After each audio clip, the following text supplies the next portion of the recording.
Pour leur troisième participation consécutive à la Coupe du Monde, les coéquipiers de Didier Drogba pourront compter avec leurs supporters.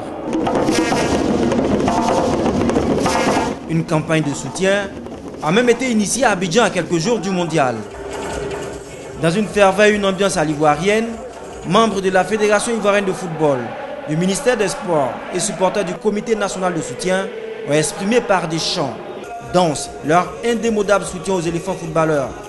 Il ne faut jamais lâcher l'équipe nationale.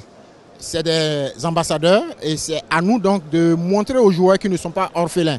La Côte d'Ivoire fera ce qu'elle a fait. Maintenant, il appartient aux joueurs de donner le meilleur d'eux-mêmes pour passer le premier tour. Gagner pour la Côte d'Ivoire, plus qu'un slogan. C'est le vœu de ses supporters ivoiriens qui seront du voyage au Brésil grâce à l'apport du président ivoirien. Le président de la République a donné la somme de 300 millions aux supporters pour se rendre au stade. Ils nous ont dit qu'il y a une cinquantaine de supporters. Le comité d'animation, je crois, devrait compter 50 personnes. Mais nous avons pris les dispositions pour ces 50 personnes sur les trois premiers matchs de poule. Une initiative saluée par le président du CNSE.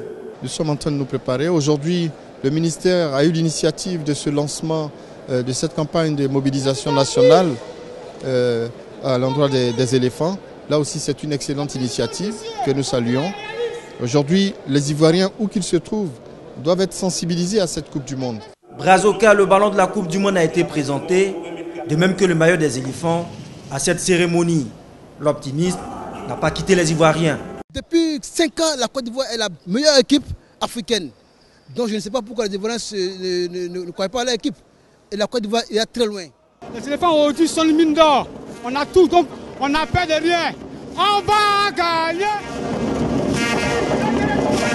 Les supporters ivoiriens, eux, ont déjà leur Coupe du Monde. Aux éléphants de jouer leur partition.